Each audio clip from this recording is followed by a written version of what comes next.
Hello everyone. तो आज के इस वीडियो में हम बात करेंगे चार्ल्स लॉ की। चार्ल्स लॉ को डिस्कवर किया था जैक्स चार्ल्स ने 1787 में। ठीक है, तो स्टेटमेंट से स्टार्ट करते हैं। It says the volume occupied by a fixed amount of gas is directly proportional to its absolute temperature if the pressure remains constant। यानी कि अगर आपने गैस के अमाउंट को, क्वांटिटी को फिक्स रखा, कांस्टेंट रखा, इसके साथ ही अगर आपने प्रेशर को भी कांस्टेंट रखा, तो जो गैस का वॉल्यूम होगा वो डायरेक्टली प्रोपोर्शनल होगा किसके? टेम्परेचर के। वॉल्यूम हम जानते हैं, किसी भी कंटेनर में आपने जो गैस को रखा हुआ है वो कितना ज़्यादा जगह घेर रहा है, कितना स्पेस ऑक्यूपाई कर रहा है, हम उसे उसका वॉल्यूम कहते हैं।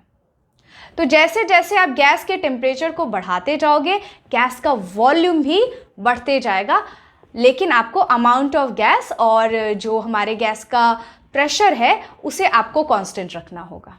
ठीक है, अब गैस का वॉल्यूम क्यों बढ़ता है बढ़ते टेम्परेचर के साथ? वो इसलिए क्योंकि अगर आपने गैस के टेम्परेचर को बढ़ाया तो जो गैस के पार्टिकल्स हैं, जो मॉलिक्यूल्स हैं, वो काफ़ी तेज़ घूमने लगेंगे। मतलब जितना ज़्यादा आप टेम्परेचर बढ़ाओगे, गैस के पार्टिकल्स यानी कि जो मॉलिक्यूल्स हैं वो उतने तेज़ी से घूमने लगेंगे। ओके, और वो काफ़ी ज़्यादा जगह जो है वो घेर लेंगे।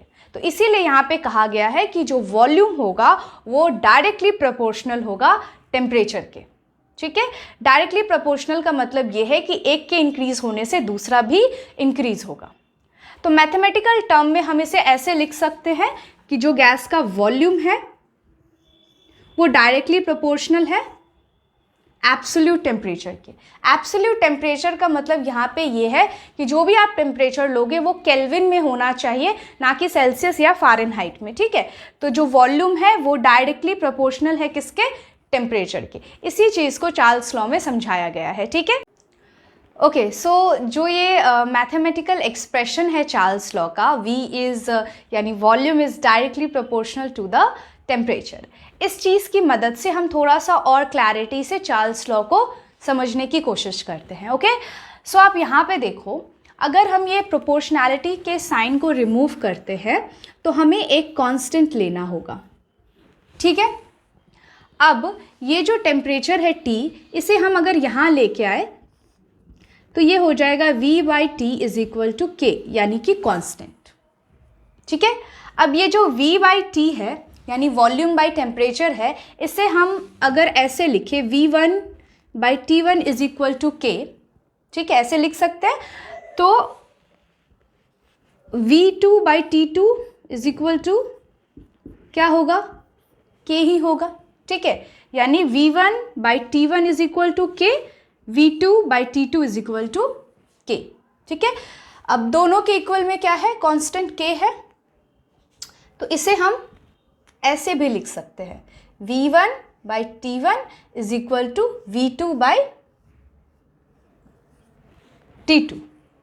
ठीक है, ये जो V1 और T1 है ये है हमारा इनिशियल वॉल्यूम और इनिशियल टेम्परेचर, और ये जो V2 और T2 है ये है हमारा फाइनल वॉल्यूम और ये है हमारा फाइनल टेम्परेचर। इसका क्या मतलब है? इसका मतलब ये है कि अगर आपने टेम्परेचर को T1 से इंक्रीज करके T2 पे लेके गए तो वॉल्यूम भी क्या होगा? V1 से V2 पे इंक्रीज होगा। ठीक है, जैसे सपोज नंबर्स की मदद लेते हैं। आप मान के चलो आपने T1 लिया हुआ है 2, ओके, और वॉल्यूम यानी V1 आपने लिया हुआ है 4। ठीक है, अब आपने जो है टेम्परेचर 2 को यानी T1 को आपने इंक्रीज किया T2 पे और आपने टेम्परेचर यहाँ पे लिया 4, तो वॉल्यूम कितना हो जाएगा? 8।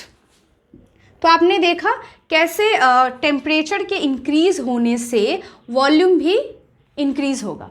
अब ये जो V1/T1 is equal to V2/T2 है, इसकी मदद से कई सारे न्यूमेरिकल्स जो है हम सॉल्व कर सकते हैं। तो इस चीज़ को आप ध्यान में रखना। ओके, सो अब हम ग्राफ की मदद से चार्ल्स लॉ को समझने की कोशिश करते हैं। ओके, आप यहाँ पे देखो, जो हमारा y एक्सिस है वहाँ पे हमने वॉल्यूम को रिप्रेजेंट किया हुआ है, और जो हमारा एक्स एक्सिस है वहाँ पे हमने टेम्परेचर को रिप्रेजेंट किया हुआ है। ये है V वर्सेस T ग्राफ, यानी वॉल्यूम वर्सेस टेम्परेचर ग्राफ। तो हम जानते हैं कि अगर हमने अमाउंट ऑफ गैस और प्रेशर इन दोनों को कांस्टेंट रखा तो वॉल्यूम और जो गैस का टेम्परेचर है इनके बीच जो रिलेशनशिप होगा वो डायरेक्टली प्रोपोर्शनल होगा। ठीक है, तो इसी कारण से हमें यहाँ पे स्ट्रेट लाइंस मिल रही हैं, जैसा कि आप देख सकते हो। तो ये जो स्ट्रेट लाइन हमें मिल रही है एट कांस्टेंट प्रेशर, ये क्या बताता है? ये इंडिकेट करता है कि जैसे जैसे आपका टेम्परेचर बढ़ेगा गैस का, वॉल्यूम भी क्या होगा? बढ़ जाएगा। ठीक है, तो इस स्ट्रेट लाइन से हम इस चीज़ को समझ सकते हैं। यहाँ पर देखो प्रेशर क्या है? कांस्टेंट है, और यहाँ भी प्रेशर कांस्टेंट है।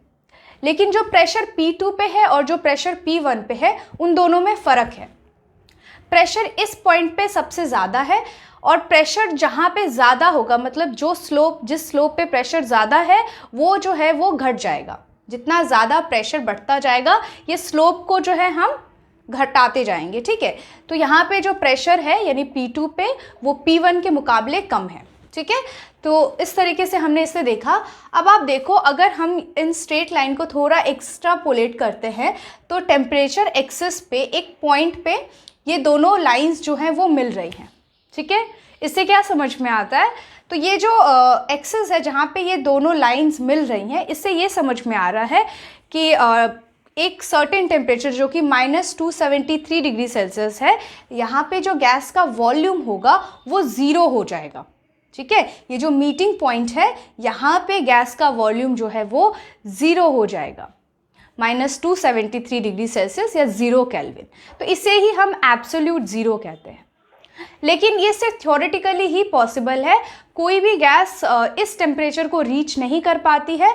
तो इस चीज़ को हम सिर्फ थ्योरेटिकली बता सकते हैं कि -273 डिग्री सेल्सियस तक पहुँचते पहुँचते गैस का वॉल्यूम जो है वो ज़ीरो हो जाएगा। ठीक है, लेकिन आप इस चीज़ को देखो, इस ग्राफ को, तो आपको समझ में आएगा कि कैसे टेम्परेचर के इंक्रीज़ होते ही वॉल्यूम जो है वो भी इंक्रीज़ हो रहा है। ठीक है, तो आई होप आप लोगों को ये ग्राफ समझ में आया होगा और बाकी की सारी चीज़ें समझ में आई होगी, हेल्पफुल रहा होगा। तो अगर ये वीडियो आप लोगों को पसंद आया है, हेल्पफुल रहा है, तो इस वीडियो को लाइक करिए, हमारे चैनल को सब्सक्राइब करिए। Thank you so much for watching.